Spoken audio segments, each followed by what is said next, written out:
I'm Justin. I'm a free agent, and my pronouns are he and they. I'm Jay. I'm a cataloging librarian, and my pronouns are he, him. And we have guests. Would you like to introduce yourselves? Sure. My name is Nicole, she, her. I am Samantha, she, her. Welcome. Nicole and Sam, thanks for coming on. Would you like to tell the listeners what you do? Let's start with Nicole. Yeah, for sure. I work with a small co-op in the downtown east side of Vancouver. We make opioid overdose detection sensors, and we work closely with a lot of libraries. And I'm lucky enough to have worked with Sam, who I would love to introduce y'all to. Hi, I'm Sam. I work at the Guelph Public Library, and I'm the branch supervisor there. Nice. Great. We're slowly making this a public library podcast because used to both me and Justin were academic, and then Sadie was public, and now I'm public. So Yeah, we have had a lot more public people on. Yeah, so it's been great to have more public library stuff focused. None of it's on purpose. It just happened that way. Yeah. You just know people. So, Nicole, why don't you start us off by letting us know what Brave is, and tell us in your own words. How would you elevator pitch it?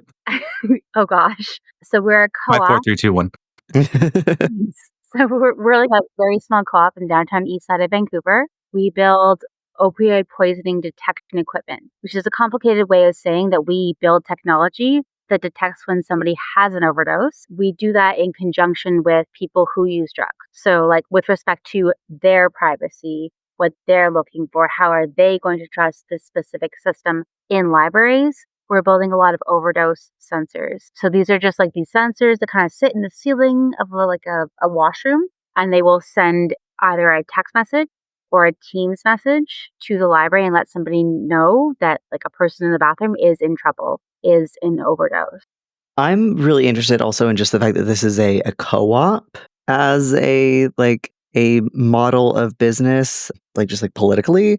Would you be able to talk a little bit more about being a co-op and why choose that model instead of maybe something like a traditional nonprofit structure or a traditional LLC or something? We could totally be a corporation, right? Or we could be any number of things, but one, that sucks. Yeah. And two, we're all politically motivated. Everybody who's working here is more interested in the big picture than the actual operations of a company. We want to keep people safe, and it's easier to do it when we're co-op, which means everybody gets equal votes and equal shares. We know what we're doing as much as we can with everybody else. I like it as sort of a leftist structure, and I like seeing it gain traction. Yeah, I know in Rojava, or whatever they're calling it now so that it's not explicitly just a Kurdish word, but the autonomous region of Syria, a lot of their sort of business structures are worker co-ops, and that's how they do a lot of stuff over there too. So it's interesting to see how co-ops thrive and what they do and stuff. I mean, it's easy to thrive as a co-op specifically because of what we're doing, right? Yeah. If I was making clothes or if I was doing something else, it would probably not be my choice. But doing this one thing that we're very good at, the right choice, right? And how does it get started? We were just talking with the Queer Liberation Library, which was on all volunteers. It's an online library. They have they're technically a private library, and it was kind of just should we do this? Are we doing this? Oh, we're doing this. Oh, we're doing this. Oh, we've got a sponsor now. We're doing this. When did that happen? Queer Liberation Library is really cool, by the way. And so 8 years ago, our CEO moved to Vancouver and was like, oh, there's a lot of people here who are struggling with drug issues. And then 6 years ago, decided to build a co-op. They started off with buttons that go into residential spaces that don't have PA systems. Mm-hmm. And the button push was oh, hey, I'm going to try an untested substance. Please come check on me in 5 minutes.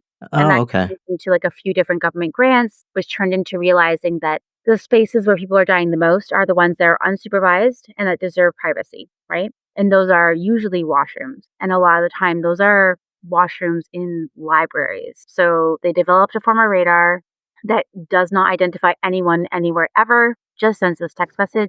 And they found a whole bunch of libraries that were willing to try it out. And then we land with people like Sam, who's changing her community doing this. That's interesting with the radar. When you're trying to scope out the problem before you're installing the sensors, how do you know this is where the overdoses are happening? Is it from those previous pilot projects that you get the data that then you build on with Brave to say, okay, here's how we're going to change the technology? Okay, if you're in a library, you know where people are dying, first of all. Yeah. But also, also it's largely single cells that are left alone. And sometimes like men's washrooms, just depending on what your layout is like and where your front desk is. So we're always going for those accessible family washrooms first. And then we're moving into doing multi-stall installations. Depending on the library, to be honest, I don't want these sensors anywhere. They should not have to exist. But that they do have to exist, I want them in the right spaces with the right people. And I want the right team there available. And that's where people like Sam come in. Maybe this is jumping the gun a bit. When we were looking into these and reading about them, and this maybe goes into the privacy concerns a little bit, but one thing I was curious about is like, so it's using radar detection and it will detect like if someone hasn't like moved in a bit or something. Does that throw like false positives for other conditions or like other instances where maybe someone just is sitting still for a long time or like has IBS or something? Or is there a specific type of movement or something that this is looking How for? are you when you have IBS, Jay? I don't have IBS, He so doesn't. I don't know. So yes, if somebody is still for He long doesn't enough, know the pain. it is going to throw a false positive. One, Mhm. you want false positives. That's better Okay. than having a false negative, right? That would be Okay. that means someone's dead. Secondly, any kind of time where somebody is still in a bathroom that we know they're in for, let's say, 90 seconds to 2 minutes is probably a medical emergency. We're not talking about still like, oh, you're leaning over your phone, checking something as you. And the lights go out because you haven't moved in a bit kind of thing. Like, Right. We're talking about Yeah. medically still. okay. Like it's a stillness detector. And if you are still enough to set this off, you are still enough that I want somebody to be on the other side of that door. I want them to be knocking. I want Sam or one of Sam's staff to be knocking on the door and being like, hey, are you okay? Like, what's going on? Right? So if you're still enough for this to detect you, you're probably still enough that you're probably not breathing very heavily. It's some kind of medical emergency. Okay. Whether That that's makes more sense. overdose, or whether that's like you fell and you hit your head, whether that's you had a heart attack, whether that's you were playing Statue Freeze in the washroom. That one's really hard. I've tried doing that one myself and I can't do it. But yeah. Okay, that makes more sense then. Mm-hmm. We'll circle back because I'm still interested in the co-op stuff. But Yeah. Sam, why don't you tell us how you got started with Brave? Yeah. So as I mentioned, I'm at the Guelph Public Library, and we're not like a big city like Toronto by any means, but we're also not very small. So right downtown in the core, and I've been there about 3 years. So when I started, it was evident that there was, people who were underhoused and experiencing like mental health issues as well as like some drug issues. And it was new for all of us. We didn't really know what to do. And then there was a day where we actually had 3 people go down at once, and it wasn't in their washrooms or anything. It was just like out in the open. And, none of us had never experienced that before. So some partners reached out to us actually about it. And we're like, like, what's your plan? What are you going to do? Like, you're in the downtown core. What are you going to do? It's like, oh, you're right. We don't have a plan. And the advice I got was to just start talking to people, like ask your community, like, why the library? Why are you using at the library? And at first, and I thought that was like, I was terrified. I'm totally honest. I was like, this is not my world. I don't understand it. But I started to learn the difference between what is actually scary and what is just uncomfortable. And I started having those conversations with people. So one of the individuals who did have a drug poisoning at the library and did survive, he came back, and I asked him like why. And that's when I started to learn about what he was experiencing and the services that were in Guelph, like our safe injection site and the health center. And it kind of just opened up this whole world to me that I had no idea about. And like a librarian, I wanted to know more. So people put me into contact with the harm reduction manager actually at the health center. I got a tour of the CTS after hours. And then we started building out partnerships with something we call Welcoming Streets, which is actually like outreach workers who are out in the community, and they are like de-escalating and also doing system navigation for people. So we continue to partner with them. We even had so the health center came into the library, and so did the Guelph Police, to kind of give us an assessment of our building. So we are in a very old building, and our bathrooms are actually, there's nothing on the main floor. There's adult washrooms in the basement, and then an accessible washroom upstairs in a hallway near the children's department that is also pretty like closed off. So it was brought to our attention that like our washrooms are potentially going to be a problem. So what we tried to do was like regular security checks, just like knocking on the door, and that could be someone could have just gone in there, and then obviously they're annoyed, or someone could have been in there for like an hour and we don't know for sure. So that was like proving to be a bit difficult, and we kept working with partners to like try to figure this out. And then unfortunately, we did have a fatality in our washroom. So that was like obviously like very horrible, very sad. That is not what we wanted to have happen. And, we were all pretty affected by that. So through this network of like community partners, we had a lot of people reached out to like offer support and just, offer condolences. And we kind of kept asking like, what else can we do? Like, I mean, we're checking bathrooms, we're trying to do all this, and it's becoming very overwhelming. So one of our partners, Hope House, actually mentioned, they're like, hey, we just got this thing called Brave. Have you heard about it? Would you like to use it, or like want to see it? So we did a tour and saw how they were using it in their washrooms. And Hope House is like a drop-in center. They have like a clothing market and that kind of thing. So my CEO and I went to like view them and just like ask some questions about it. And then we reached out to Brave, and it turned out to be like pretty accessible to install. Like even on their website, they have instructions of how to install these sensors. And I just handed it to the electrician, and they're like, "Oh, this is great! I can do this." So we rolled them out in our public washrooms, the adult and the accessible, and we trained our staff. We talked about what it was, and because we were all having these experiences of like not knowing what was going to happen in the washroom, and unfortunately, like the opioid crisis, like it's a growing problem, not a going away problem. So this was just like another tool that we could add to our tool belt there. So we went live with them in March of last year, and yeah, it's been a game changer for us because we do two things with them. There's obviously the stillness alert, which will tell us when someone's in medical distress. But the other thing it does, we have it set for duration alerts as well. Uh, so that sends a notification to one of our service desks as well as our like security team that someone's been in a washroom for 15 minutes. So at that point, we just do a wellness check. And that's also been helpful to build relationships with people. So it could be something as simple as like people are in our accessible washroom and they're there for a long time because they don't have access to a shower, or they're living rough, and it's like, so you get the opportunity to have a conversation with someone about what's going on, and then when they do share, you can offer them something. So like in Guelph, we have a program where there are showers available through the health center, or we can call our welcoming street partners and they can come and connect with someone and do that system navigation that we can't do. So, and it could be too, sometimes people just fall asleep because they've been awake for a long time. So we can give them a bit of a snack to help them get to the next place, and just sort of check on people that way. I feel like I went really fast. Sorry. No. I really appreciate what you said when you said like learning the difference between what is uncomfortable and what is scary.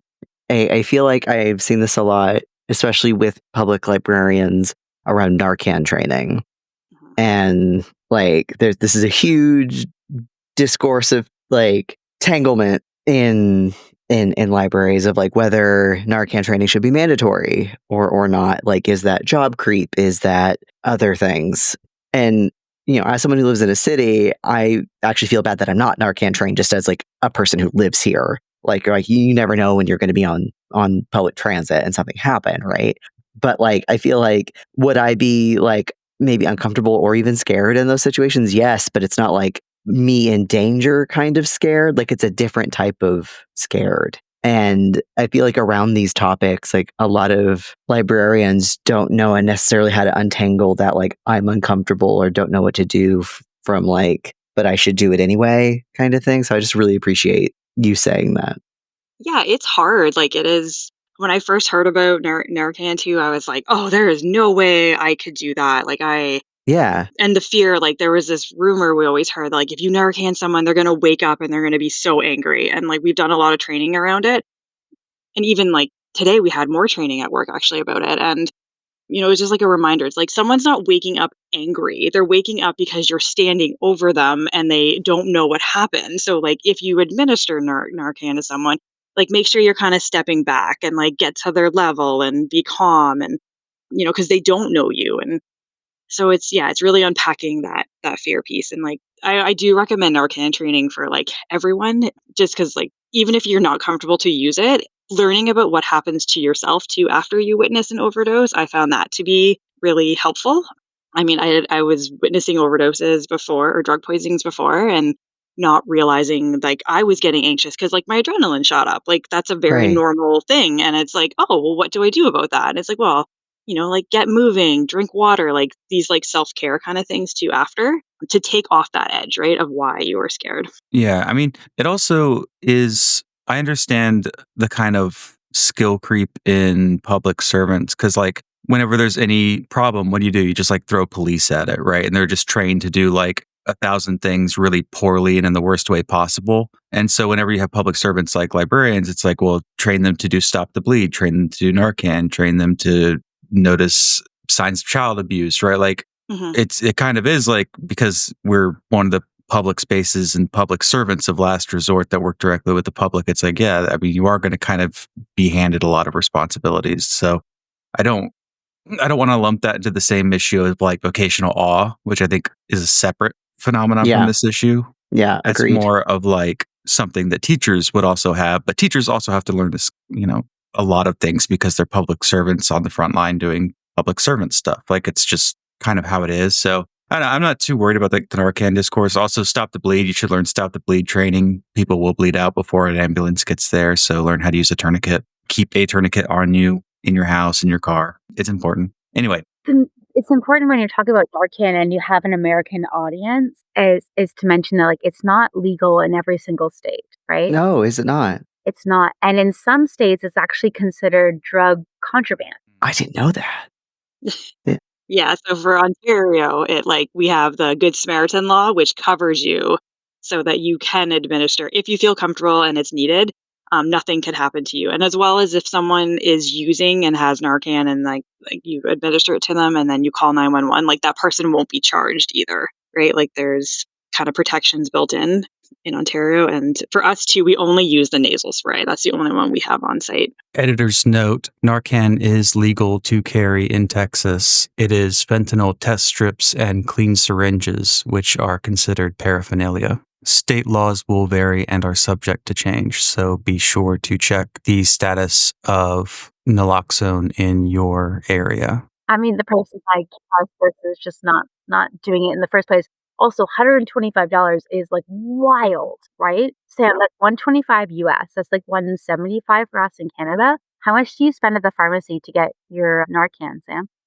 So it's paid through public health, so we don't pay for it directly. It's like it's part of our like healthcare. And if you went to the pharmacy and you were like, "Hey, I need a Narcan kit," how much would you pay? Nothing. Right. And Yeah. would it be like a sign at the front being like, "Hey, reminder, grab your fresh Narcan kit." Yes, yeah. So Shop. it's like it is considered a prescription, like it'll go on your health card. But yeah, if you are like prescribed opiates for any reason too, like for surgery, you do get like a Narcan kit with it, or you should. And yeah, there's just signs in all our pharmacies, like ask and get it trained. Yeah. Your training is free. So, like for me right now, so I work in the downtown east side and I reversed 2 overdoses since November last year. Happen to like work in a hotspot, right? Like a really intense hotspot. But I have a Narcan kit in my car, in my purse, in my second purse, and then many at my desk because it's easy and accessible. And this is what we do to keep us safe, right? Yes, yeah. And that's like true for like we have it in all our first aid kits at work. Our outreach workers carry it. Like our Guelph police have it too. Like yeah, I guess it's just a different vibe over here.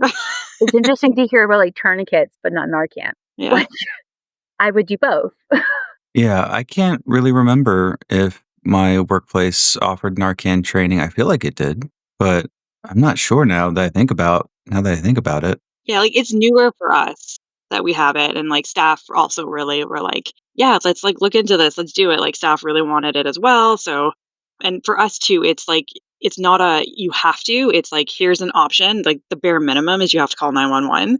So it's just like, if it's too much, like it's fair. Like if it's a lot, then if you can't do it, if someone else can, that's great. But yeah, just 911 is the minimum for us. That's a big thing that people who use drugs said. So, like, okay, we detect there's stillness in the bathroom. Then what? Right. And the initial idea was like, oh, you should call EMS, like, call an ambulance. Right. But people who use drugs said, don't do that. And they were like, just Narcan us or just have somebody knock on the door. Right. So, like, putting that choice into the hands of a human who can go and execute on that and make like a wiser decision, whether that's to Narcan, sometimes it is, but sometimes it's not because a variety of things, has led to like way better results for library clients and also library staff. Could you talk a little bit more about the training you do about like when to make that decision and how that's informed? Yeah, I'm not allowed to make that decision. What I'm allowed to do is send somebody a text message that says there's somebody who is in medical like need in your bathroom, and it's up to that person to know what to do. So sometimes, like if you're Sam and you get to work with people like Sam and they're amazing, you're probably going to go and Narcan them, right? But other times you work in a place that has different laws, or you work in a place that has, I don't know, collective bargaining agreements that are against what you're trying to do, or they have union restrictions, in which case you're going to call EMS. But what you're going to do is be the human on the other side of the door that makes sure that person does not die, right? There are, this is something we think through a lot of the Lucy Parsons Center where I volunteer, which is like a radical info shop bookstore here in Boston. And our like number one rule is you do not call the cops. We do not work with the police at all. You know, we have an anti-Nazi bat in the store just in case shit happens, you know, like that kind of place. And so, but we have like Narcan and we have like harm reduction, like stuff like in the store just in case. And a lot of like new volunteers, their main question is, well, what do I do if someone's having a medical emergency? And if it gets to the point where you have to call EMS, like there are ways where you can like request that police also not be sent. Never say it's an overdose because the cops will be sent if you say that. But if you just say you need an ambulance but request they don't send cops, sometimes you can get away with that. But also, if an ambulance shows up, they don't necessarily have to take the person back to the hospital. They can administer care there, and then the person doesn't get charged for it if they don't get put back, at least in Massachusetts. So, like, I don't know, like, if you have to call EMS, if there's ways that you can do it, like, as a public servant without the cops coming. But why it goes as a text message, very specifically as a text message. Or now we do Microsoft Teams too, right? mhm, That's the reason. I can't send an alert to your general security system.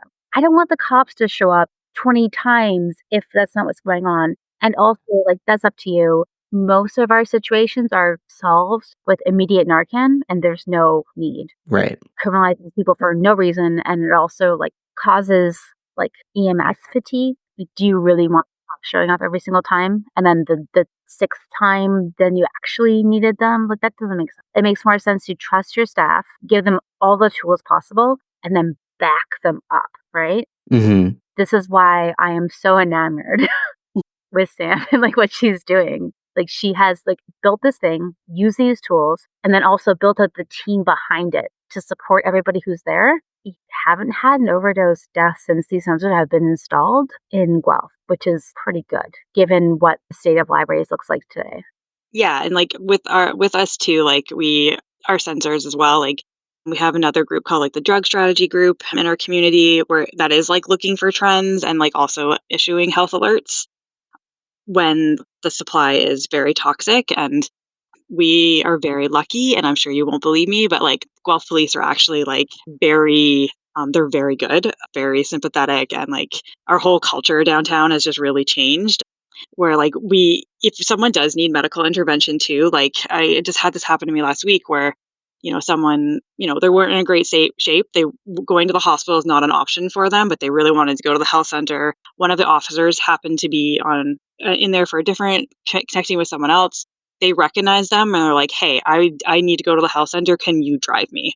And it's like, yes, absolutely. So we've this whole thing has just really transformed for us of like the people who are like supporting and working. And I've given tours to Guelph Police, to like other community partners of our Brave sensors, and they're like, wow, this is so different. And like kind of what Nicole was saying, like when we do call, it's like we've done A, B, C, and D, and now we need Serious. Yeah. yeah, serious. And like everyone, like people know that now too. Like we're only calling when we absolutely have to. So my family is from Guelph, right? Like half of my family was born in Guelph. And I called them today because I was really nervous about this phone call. And I was like, oh, hey, like, what changes have you seen in Guelph from when you were born until now? And then also, have you seen anything with the library and downtown? And my Aunt Donna was like, yes, there's a huge increase in folks that are like unhoused, but also in the last year and a half, she's seen that like she feels like there are fewer people who are unsupported and they have a place to go. And my guess is, and it's just a guess, is it's because of programs like you, Sam, right? Those are the measurable impacts you're making in the community. And I love that. Like I think one of the biggest shocks for me too is like when we put in these sensors, there was like a story in Guelph Today about it. And we were like kind of worried that the public would be like, your monitoring is in the bathroom, like what is this? And there was none of that. It was actually like I'd hear from parents who were like, like, hey, you might know my kid because this was happening to them, and like I really appreciate everything you've been doing. Or like, we hand out a lot of juice boxes and granola bars, which probably sounds ridiculous, but that makes like a huge difference, especially when we're doing wellness checks. And the amount of people who like come up and are just like thankful that we're trying to do something, it has really changed the tone. Like whenever the ambulance used to come, people would scatter, right? And now people are hanging around and they're like, it's not as tense because there's a plan. People are going to come and it's going to get resolved. And it's not always like sunshine and roses, but there's a plan. Yeah, I think maybe I didn't ask the question right. Curious about like the relationship between like Nicole, when you go to someone who wants to install the sensors, do you give them, this is what we've learned from these programs, how you can put in that A, B, and C plan? Or is it just, here's the tool, here's what other people are doing? Or is it someone who's already got A and B and you're like, here's C? I'm trying to get like what's the relationship and like response between Brave and the people you're working with? Yeah. So I only got access to being a full member of the co-op in November of last year. So like as a co-op member, I'm brand new. I've been fighting it for years to try and get here. My little sister died from an overdose. She died in a bathroom. It sucks. These sensors would have saved her. I care on a very personal level. I wanted access to their data, right? So now that I get to be in this spot and I can see like, okay, libraries are, I don't have to tell you guys this, but libraries are sort of the new front line of the war on drugs. What do we do now? How do we protect library staff? How do we protect clients? So far, what I've been doing is reaching out to every single library system in Canada, about to move into the States in like a month or two, question mark. And my call is always like, hi, my name is Nicole. My little sister died of an overdose in a bathroom. What's your plan to stay safe? I don't have much more than that, right? I don't know that any of us have anything more than like, what is the plan to stay safe for like your staff and your patrons? This works sometimes. Yeah, like I think for us too, like other libraries I've talked to, like if you're just installing sensors because you think that's going to stop it, that's like you're going to be disappointed. Yeah. Like, I learned early on, like I can't prevent a drug poisoning. All I can really do is do my best to respond to it when it happens, right? Like that's what harm reduction is. So but generally if you're looking at sensors, I find like you've already kind of started, you're on that path to harm reduction. So it's kind of a natural fit. You've probably tried some other things first too, and you're just like building it on. Oh my gosh, I've probably tried so many things. My favorite thing to talk about when it comes to like SAM and overdoses in libraries is sleeping policies. Justin, what's your library sleeping policy? Or what was it before you quit? Well, it's an academic library, so I mean, the building closes. So, There though? Like no, while it's open. universities, while it's open, you mean? Yeah, Yeah. like students falling asleep at their desks and stuff. Yeah, it's normal. Okay, Jay, what do you do? So at the computers, you can't fall asleep. So if you're using like the library computers, a library employee can come and like wake you up and be like, hey, you need to stay awake. And if it happens so many times, then they have to get off the computer, but they can totally go somewhere else in the library. So Yeah, you see, like, we have, like, our regulars, like, every morning when I get to work, I kinda see the same people getting into the elevators with me and everything, and they usually have, like, all their stuff with them. They usually have, like, sleeping bags. People will sleep outside as well. So I don't think there's, like, an anti-sleeping ban except when using the computers. So in Vancouver and like most of the libraries in BC and Ontario, actually, I'm pretty sure Sam can agree with me. There's like a anti-sleeping policy, Yeah. which I thought made sense until I talked to Sam. And she was like, "Well, would you kick a baby out for sleeping in the carrier?" Like, no, I would not do that. What are you talking about? That's insane, right? And she was like, "Well, what about like an older gentleman that fell asleep and his glasses have sort of like slipped up his head and he's reading the New York Times? Would you kick him out if he was reading a newspaper in the corner?" And the answer there is no as well. And so she introduced this idea to me of respectful sleeping, which Sam, you're so much smarter than me. I know you can explain this better, but it's like, Yeah, so we did. I think it's common, and like but for her from other libraries too. It's like a no sleeping policy. You can't sleep. Yeah. So we did have a lot of staff who like just kept having to wake people up. And as you can imagine, that was not going over very well. Like if you're constantly waking someone up, they're obviously going to become escalated and it's not a good scene, and then you're looking at like a ban for someone because they've gotten aggressive, and you're sort of setting people up to fail. So like through conversations with staff and our partners too, the idea of like respectful sleeping was suggested. So what that means for us is like you have to be in a chair and you have to keep your stuff with you. And if we don't know you, we are going to do like wellness checks, but it's as simple as just like a hey, just checking in. If you give me a thumbs up if you're good. Usually, if it's the first time we're meeting someone, we drop off like a granola bar and a juice box. And really, like the rationale behind that is like, I'm like, if I have an issue, I want to just like hyper focus on like what the actual issue is. And so we did have patrons too who like be very concerned about sleeping, and kind of like what I was saying, Nicole, is like we don't care if a baby's sleeping. So like why do we care if an adult's sleeping?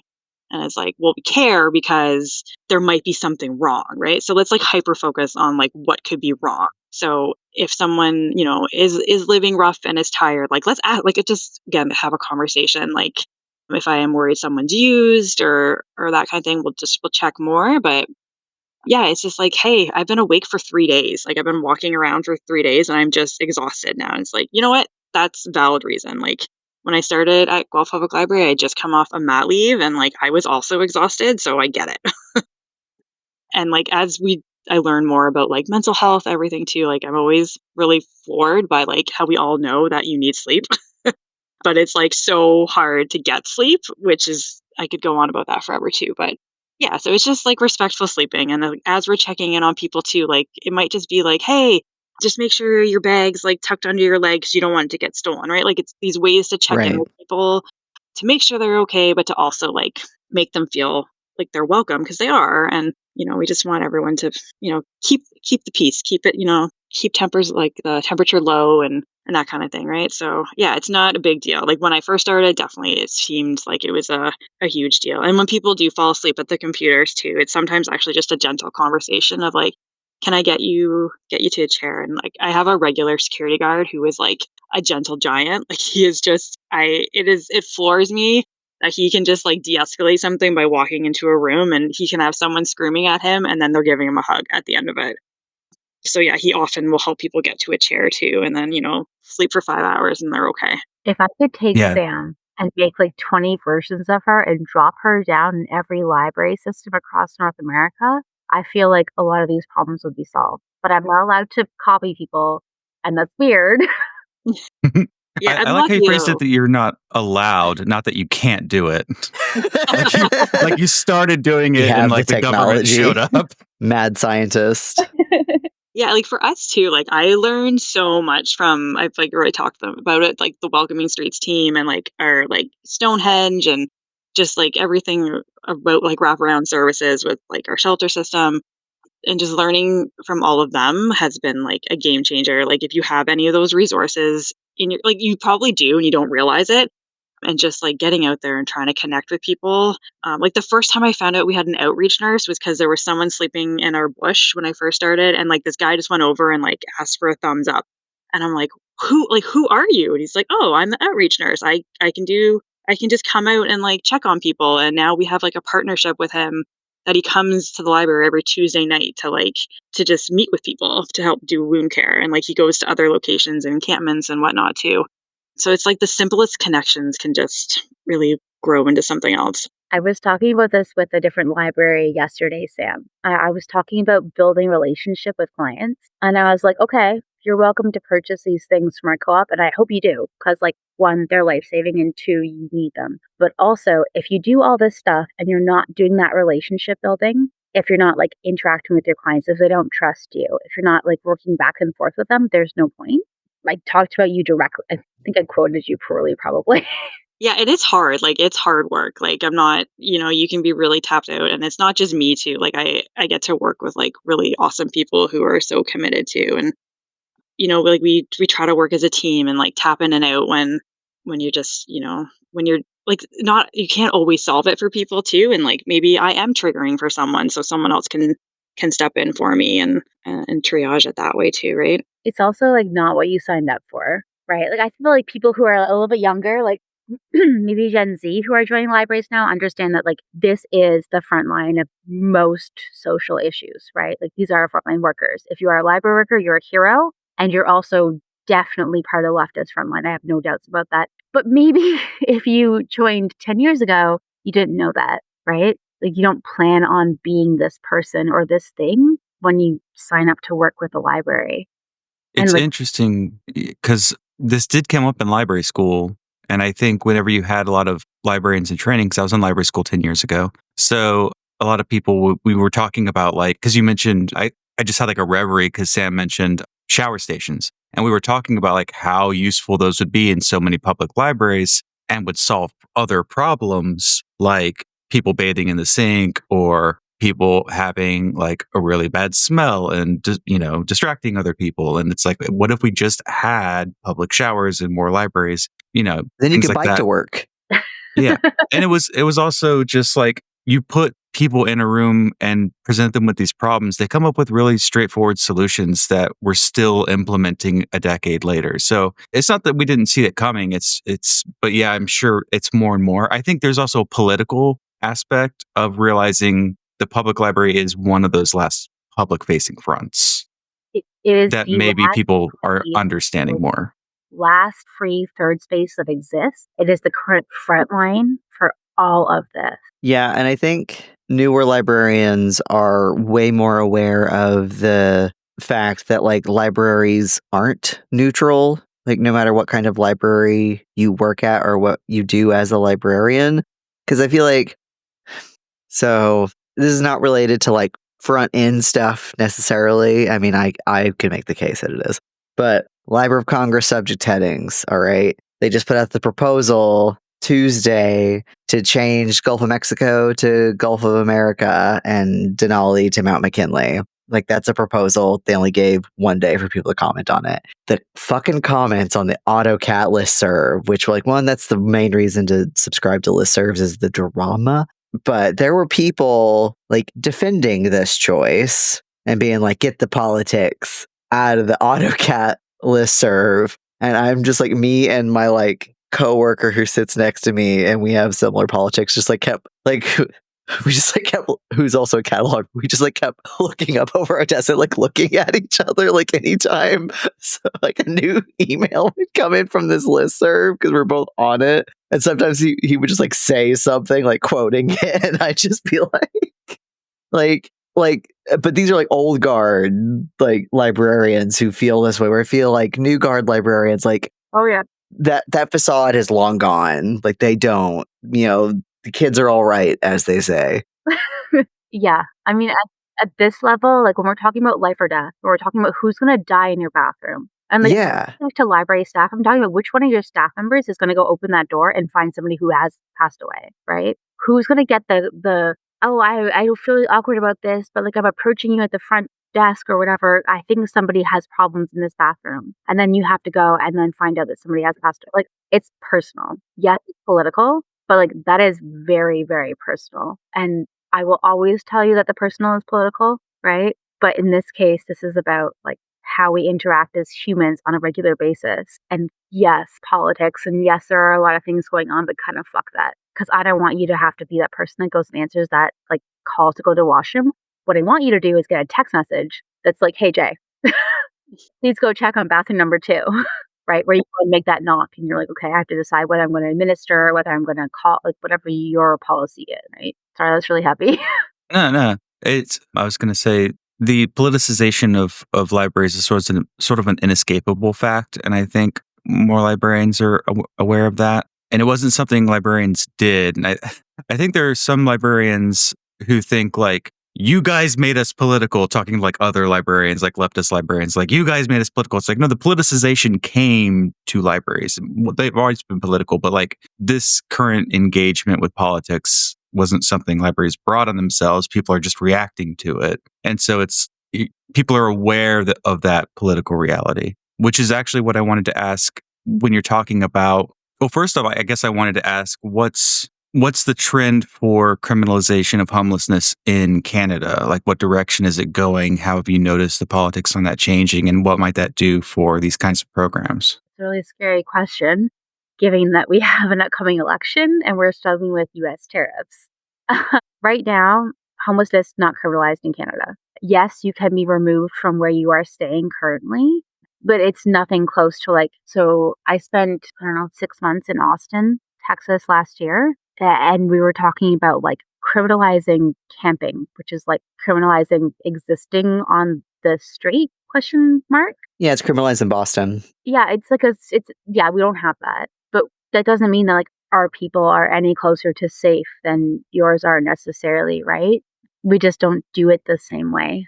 Yeah, they actually used those like anti-encampment laws against the Palestine protests that were happening on campuses. Oh, great. Yeah, that's what happened at the Emerson campus because they don't have like a quad like Harvard does, right? And so they were in this sort of like public alley space, I think, is where their encampment was. And so, yeah, those laws were used against protesters. Yeah, I made a phone call before this recording to talk about Guelph. And like I know that they had an encampment downtown. They got cleared out, Sam, right?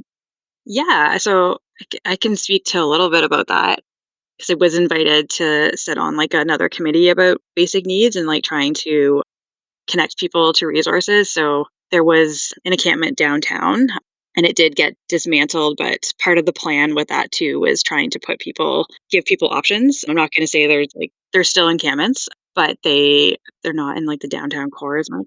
They what they come in last year is like clear them out. Like they literally come in with city workers and they'll just like lift like all their shit and they'll be like, okay, you have to go somewhere else. But we don't have a somewhere else to go to. Oh yeah, so that didn't happen for us, thankfully. It was people did get storage, and then there's like our emergency shelter, and then there's like another shelter that's a little more long term. So, and then there also was like a winter response plan where some people were put into hotels. And I know for our community, it's like the way our agencies run, it's like the idea of like a housing first goal. So it's like, what do you need to be able to get to housing? Like if it's like, we have some communities in Guelph that are like, it's you have a rental, it's like you sign a lease, but like maybe you need someone to come in and like just help you get your breakfast ready, or like you just need reminders for certain things as if you've been living rough for like years and years and years. Wait, that can we additional just go support. back, just quickly going back 2 steps, American friends? 1, storage is available. What? Oh. Does that make sense to you? Storage is available. Secondly, housing first.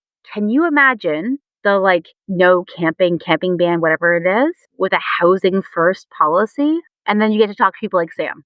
Yeah, I think Salt Lake City had like a pilot program like maybe 10 years back or something of like putting homeless people like in hotels or in like basic apartments or something. Weirdly, like Salt Lake City was one of the places that had a very successful program around that. I think it has since ended, but yeah, I know some places in the United States are like trying that out, but it's not very popular. Michael Hobbs, weirdly, is of several podcasts, has done a lot of reporting and journalism around this topic. That was like one of his like starter areas, I think. Yeah, and it can like we're all trying to figure it out too, right? Sorry, like not every community in Canada is facing this, and I think there's a lot of different approaches for how to do it, and like local government plays a role, provincial government plays a role, and then the federal government plays a role in this too. So it's complicated, and yeah, but the good thing for us, I guess, is that like there are so many agencies and smart people working on this that we get to partner with them, and we can kind of work together and try to support someone. Justin, I'm dying to hear what you think about this. Like, I'm dying. What about the housing first policy? Sure. Or like what should happen when we like remove encampments? Like what should happen, you mean?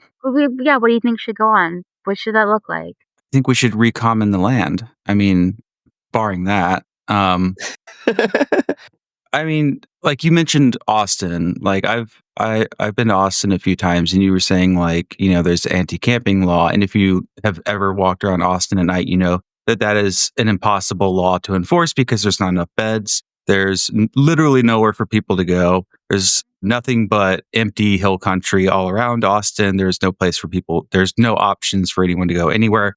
They sleep outside the Starvation Army. And that's what they do. That whole row is like, that is where people live. That's their home. Like there is no reason to be clearing out encampments because they have no other choice. Like people have a right to live in a public space. So, I mean, obviously you have to have a housing first process. Like, even if I'm just talking like a very sort of base level, it has to be meeting a basic need for shelter. You can't just displace people indefinitely unless you want them to no longer exist, which is, ethnic cleansing and a genocide. That's what you would be doing, is trying to kill these populations, which I think is probably the effect of these criminalization laws across the U.S. is that they're viewed as surplus population. They want to just keep moving them until they're no longer alive. Yeah, it's kind of... Or they're imprisoned. Imprisoned. Yeah, imprisoning too, because that's also a lucrative business. And I noticed that there's a new crop of kids coming up because they're still they've rediscovered private prisons, and they're like, private prison's bad. And it's like all prisons function the exact same way. The only difference in a private prison is you have slightly fewer rights because the guards aren't government employees, so they can beat you up more. But that's really the only difference. Like all of the privatization has already happened. The Securus tablets, the commissary stuff, like all of that's already privatized. So it doesn't matter what kind of jail you're putting people in. Yeah. Was that the thoughts you were trying to get out of me? Because a little bit, yeah. I mean, I was thinking about stuff like, so when I call places, so I'm calling all these libraries, and like I'm very lucky. Also, librarians are like very fastidious. So I call them, they call me back, which is like wild, right? I have like almost a 1-for-1 ratio of answers. That's insane to me. And we're talking about like, okay, opioid poisoning in your spaces, right? Oftentimes, I do have the question that you just brought up, Justin, which I would never say, but it's like, what do you want people to do? And do you want them to just die? And I think there is sometimes like an implied yes, which is... not always implied either. So no one said that to me, but also I'm like a woman talking about my sister who died, right? Yeah, deeply uncomfortable. Yeah, the purpose of a policy is what it does. And if it kills people, then that's what the purpose of the policy was. Completely. And it depersonalizes it by making it policy instead of making it personal. And that's why we have community leaders. We have the SAMs. We have the co-ops like Brave. We've got the people like you guys who are talking about it. Like, this is why we exist, right? If I could, like, again, if I could phone Sam 20 times over, my library death problem in Canada would be solved. I just need her 20 times. And then her community that she built. Yeah, and not that like drug poisoning and opioid poisoning and overdosing and all that, like, it's like, not that it's limited to unhoused populations. Obviously, like, anybody can overdose, but also like I feel like public library workers or any person who works with the public, really, whether that be like in a university or not, or in a public library or not, or whatever, like Justin said, like, the purpose of a policy is what it does. How many policies does your library have that their real purpose is to make sure that homeless people don't use the library? Yeah, tons of them. Most of them. Like, not if you're in Sam's library. And this is like the thing that I have to like highlight again. This is the sleeping policy. The no sleeping policy, that's an anti-homeless policy, right? Versus respectful sleeping that we get to talk with when we get to talk with brilliant minds like Sam, right? When she talks about like, so there's a fridge available, and it's not like a community fridge, but if you have something you need to store in a fridge, we will let you put in this. Like, all of this stuff, it's the exact antithesis of being anti-houseless and being like community oriented. And this is why I'm so like hugely in love with this concept. Yeah, like another thing we did too was it's really you need an address to get a library card. So we actually were able to do a digital access card instead, which was we just need your name. And then it's not a full card, but it has all our digital resources. And then you can take out 2 items at a time. And then through that conversation as well too, it's like, hey, if someone's like, I don't have ID, I'm like, well, would you like some? Because we can connect you. It's literally down the street to go work with legal aid in the health center to get ID.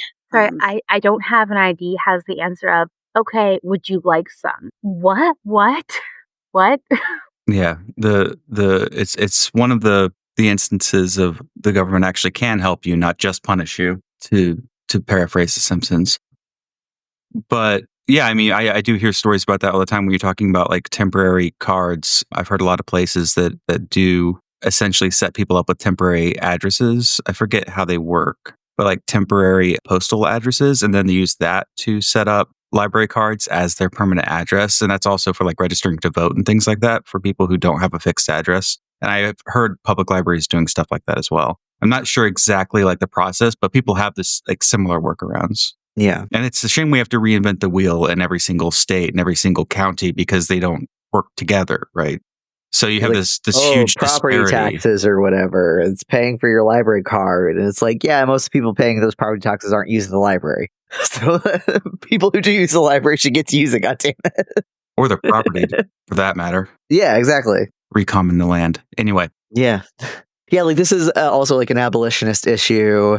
This is a housing justice like issue. Like this is a what we call in one of my political orgs a transversal issue that like affects everything, right? You can't just it's not just like labor organizing, it's not just this kind of organizing, it like affects and weaves through everything. Yeah, I mean, you can't talk about like opioid poisoning without talking about where it came from, right? Yeah. And it came from this whole thing, which is like a million things, which is why I think a co-op is best suited to like address it. We talked with QLL about this because often people will hear about like something you're doing and it's like really cool and they want to do it too. Is it a model? Is Brave a model that people should duplicate in their way, or should they focus on supporting what Brave is doing? Yes, they should copy us. Also, they should support us. Everything that we own, there is no IP. It's all open source. All of it. That's right. Complete. Like from our data all the way through to like how our hardware works. Everything you can access online. You could duplicate us in Boston. You could have us in Seattle. You could have us all these places. If you don't want to do that, order from us, great. But like you could do this. All the radical mutual aid orgs who are listening to this podcast episode, go do that now. So yeah. Put it next to the hormone factory. Yeah. All the like the trans witches in your neighborhood who are making their own HRT now. Has Audrey told you about her friend? I think maybe her girlfriend who has like 50 years of HRT stored up. Yeah. That's pretty cool. Yeah. Okay.